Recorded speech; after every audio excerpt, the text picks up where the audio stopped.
O vento corta a planície e traz consigo um cheiro de metal frio e ervas esmagadas. Uma pequena manada avança em passo pesado. O pelo desgrenhado vibra contra a luz pálida. Há presas que brilham como arcos desbotados, olhos que procuram pasto onde antes havia mar de graminhas. Em algum ponto dessa caminhada, para um dos animais, o dia amanhece como qualquer outro. Sol fraco, ar cortante, o familiar chamado de um filhote. E ainda assim, para a espécie inteira, aquele pode ser imaginado como um último dia. Importante dizer desde o começo, esse último dia é um recurso narrativo. Não foi uma ruptura súbita e única, mas um corte simbólico que concentra em poucas horas o efeito de séculos de mudanças e pressões acumuladas. Imagine a cena como uma lente que amplia detalhes, um floco que pousa no pelo, a respiração transformando-se em nuvem, a indecisão de escolher entre duas pastagens. Essa imagem concentra a emoção e dá rosto ao que as evidências paleontológicas descrevem como um processo longo e complexo. Quando falamos dos mamutes, falamos tanto do espetáculo de seu tamanho quanto da fragilidade que acompanha esse espetáculo.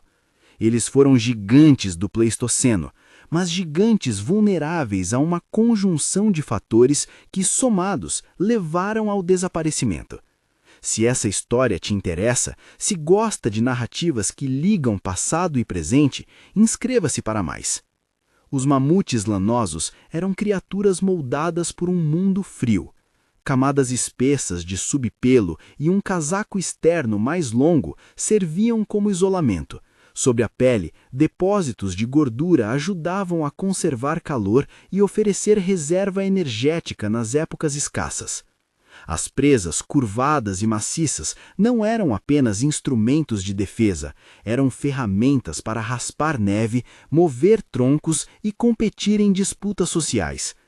Viver em grupos, provavelmente em estruturas sociais complexas não tão diferentes das matriarcas dos elefantes modernos, oferecia proteção e permitia a transmissão de conhecimento, como rotas de migração e locais de pasto confiáveis.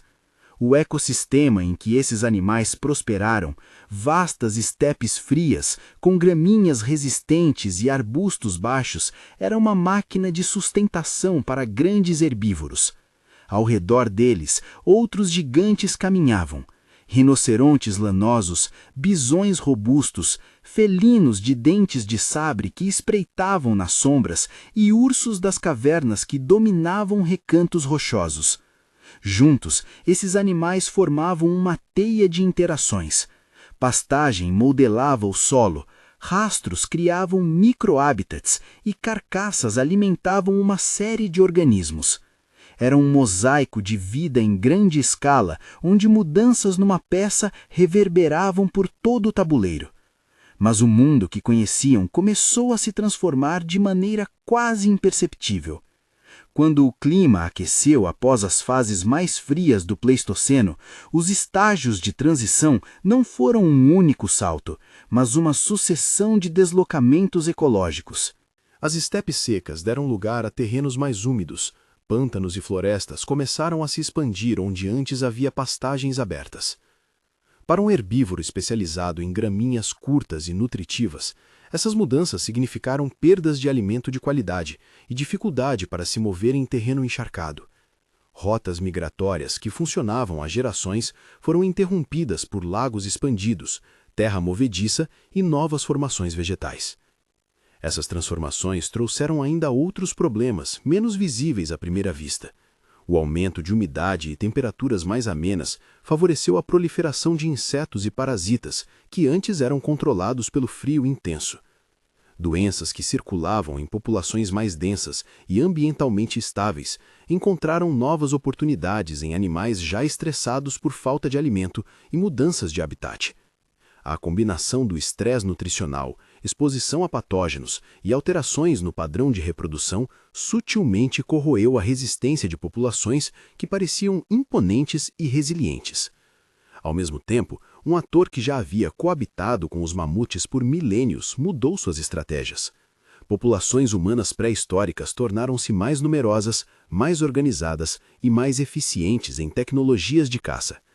Ferramentas afiadas, armadilhas improvisadas e coordenação em grupo ampliaram a capacidade humana de tirar proveito de presas grandes. Não se trata de um quadro de caça desenfreada e consciente de extermínio, mas de uma interação complexa.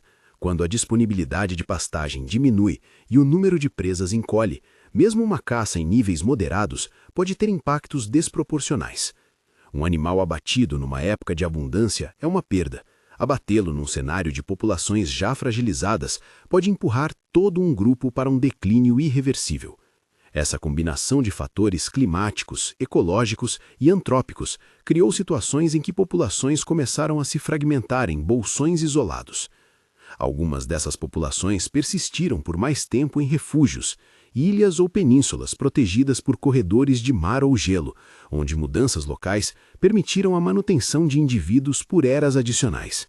Esses refúgios, como os que os cientistas estudam de forma geral no Ártico, são evidências de que a extinção não foi simultânea em todo o alcance dos mamutes, mas um apagamento gradual e descontínuo. No entanto, a sobrevivência isolada trouxe um custo. A variabilidade genética dessas populações diminuiu. Quando um grupo fica pequeno e isolado, o conjunto de genes disponível para as futuras gerações se estreita. Esse estreitamento, o chamado gargalo genético, reduz a capacidade de adaptação a novas doenças, mudanças climáticas ou desafios ambientais. Uma população com baixa diversidade genética tem maior probabilidade de herdar combinações deletérias que afetam fertilidade, crescimento ou resistência a patógenos. Em termos práticos, o que poderia ter sido um contratempo temporário torna-se uma tendência de declínio. A miniaturização observada em certos restos fósseis, bem como alterações na morfologia, podem ser reflexo desses processos demográficos e genéticos, mostrando como o tempo e o isolamento alteram o corpo e a fisiologia das espécies. Grande parte do que hoje conseguimos reconstruir vem do gelo e do solo, que preservaram detalhes inacreditáveis. Restos encontrados no permafrost, camadas permanentemente congeladas, nos revelaram não só ossos, mas pele, músculo, conteúdo estomacal e até fragmentos de DNA. Ao examinar o conteúdo do estômago de indivíduos preservados, cientistas podem identificar que tipos de plantas consumiam nos últimos dias de vida, um retrato direto da dieta e das mudanças locais de vegetação. Pelos e depósitos de gordura permitem inferir quanto isolamento térmico possuíam. Ossos e dentes guardam pistas sobre a idade, saúde e até traumas sofridos. O próprio tecido genético, quando recuperável, abre uma janela para as relações entre populações, padrões de migração e níveis de diversidade. É por meio dessas sequências que os pesquisadores estimam a proximidade entre indivíduos de diferentes locais e inferem como as populações foram se fragmentando. Ainda assim, a recuperação e a interpretação do DNA exigem cautela. O material é frequentemente degradado, as amostras são relativamente poucas e os modelos interpretativos carregam incertezas. É preciso traduzir fragmentos em histórias sem transformar mosaicos em certezas absolutas. Diante dessas descobertas, a tecnologia moderna oferece tentadoras possibilidades. O avanço da genética e da biotecnologia suscitou o debate sobre a chamada desextinção. Até que ponto é plausível e desejável usar DNA antigo para reconstruir traços de espécies extintas? Por um lado, existem argumentos atraentes: restaurar funções ecológicas perdidas, aprofundar nosso entendimento sobre como esses animais viviam e até reparar, em parte, danos antropogênicos causados ao ambiente. Por outro lado, os desafios são enormes e as consequências incertas. Reconstituir um genoma fragmentado não é o mesmo que recriar um ecossistema do passado. Espécies trazidas de volta poderiam enfrentar ambientes muito diferentes dos de outrora, sem as mesmas plantas, clima ou interações complexas que sustentavam suas populações. Há ainda preocupações éticas. Que prioridades guiariam um investimento de recursos? Restaurar uma espécie extinta pode custar extraordinariamente caro, deslocando fundos que poderiam proteger espécies em risco hoje. Além disso, intervenções genéticas levantam questões sobre o bem-estar dos indivíduos gerados, possíveis efeitos imprevistos na ecologia local e a responsabilidade humana frente às consequências. A tecnologia, por mais poderosa, não é uma solução mágica que apaga a história ou elimina a necessidade de lidar com fatores que levaram à extinção em primeiro lugar, por exemplo, a perda de habitat e as mudanças climáticas que continuam a afetar espécies vivas.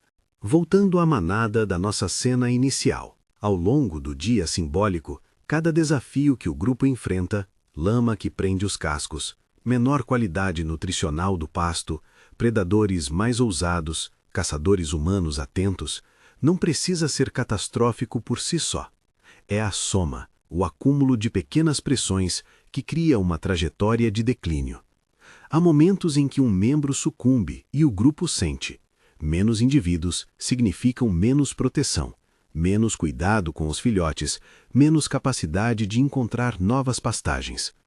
Com o tempo, sulcos que antes eram caminhos se tornam ilhas de sobrevivência, e essas ilhas podem não guardar diversidade suficiente para sustentar a linhagem por muitas gerações. Esse padrão não é exclusivo dos mamutes. Hoje, espécies como elefantes, rinocerontes, tigres e ursos polares enfrentam combinações de problemas semelhantes. Para alguns, a caça e o comércio ilegal são pressões diretas. Para outros, é o desmatamento que suprime habitat. Para outros ainda, a mudança climática que altera os limites de gelo e o ciclo de vida das presas. A lição que a história dos mamutes traz não é simples ou moralizadora. É um convite à atenção. A diversidade biológica é construída por redes complexas e frágeis, e a ação humana, tanto por meio de alterações de uso do solo, quanto por emissões que alteram o clima, tem potencial de alterar permanentemente essas redes. A ciência, ao estudar restos preservados e sequências de DNA antigas, oferece relatos e advertências. Não para apontar culpados absolutos, mas para mostrar que efeitos agregados importam. Há também uma dimensão ética e prática no modo como respondemos hoje. Proteger ecossistemas, financiar pesquisas que monitorem populações vulneráveis, apoiar políticas de conservação e reduzir impactos ambientais não são gestos isolados. São medidas que, em conjunto, impedem que populações entrem em trajetórias de declínio irreversível. E, quanto ao fascínio de trazer de volta os mamutes, o debate segue dividido. Para alguns, a engenharia genética pode servir como ferramenta de restauração, introduzir traços que ajudem mamutes ou seus equivalentes a sobreviver em paisagens atuais, talvez contribuindo para a estabilização de ecossistemas. Para outros, esse caminho é arriscado, tanto por incertezas ecológicas quanto por prioridades práticas. Recriar traços de mamute não necessariamente reconstituirá as estepes frias do passado, nem resolve o problema de habitat perdido. Há ainda o risco de que a narrativa da desextinção sirva como desculpa para postergar ações imediatas de conservação. Se podemos trazer de volta espécies, por que proteger as que ainda existem? A partir desse ponto, a pergunta que paira é menos técnica e mais ética. Qual é o nosso papel diante do legado de extinções passadas e das espécies em risco hoje? Podemos olhar para os restos preservados no gelo como registros que nos pedem responsabilidade, não vingança. A ciência oferece ferramentas para entender, para remediar localmente e para aprender. Cabe à sociedade escolher prioridades e modos de agir. Investir em conservação, reduzir pressões sobre hábitats e apoiar comunidades que convivem com espécies ameaçadas são caminhos que geram efeitos no presente e evitam que futuros últimos dias sejam a única imagem que reste. Fechar essa narrativa com o som do vento e o passo cansado da manada é retornar à metáfora que usamos no começo. O último dia da Terra é, para os mamutes, um último amanhecer simbólico que encapsula séculos de transformações. Para nós, é um espelho. Nos pergunta se vamos aprender a reconhecer as pequenas pressões que, juntas, podem derrubar o que parece inabalável. Não se trata de culpar indivíduos, mas de reconhecer padrões e agir coletivamente. Se esta história tocou você, compartilhe com alguém que se interessa por passado e futuro e confira a playlist relacionada para aprofundar neste tema das grandes megafaunas e conservação. A memória dos mamutes está impressa no gelo e na genética. Nossa vez é transformar o conhecimento em cuidado, antes que outros últimos dias deixem somente um rastro silencioso no permafrost da história.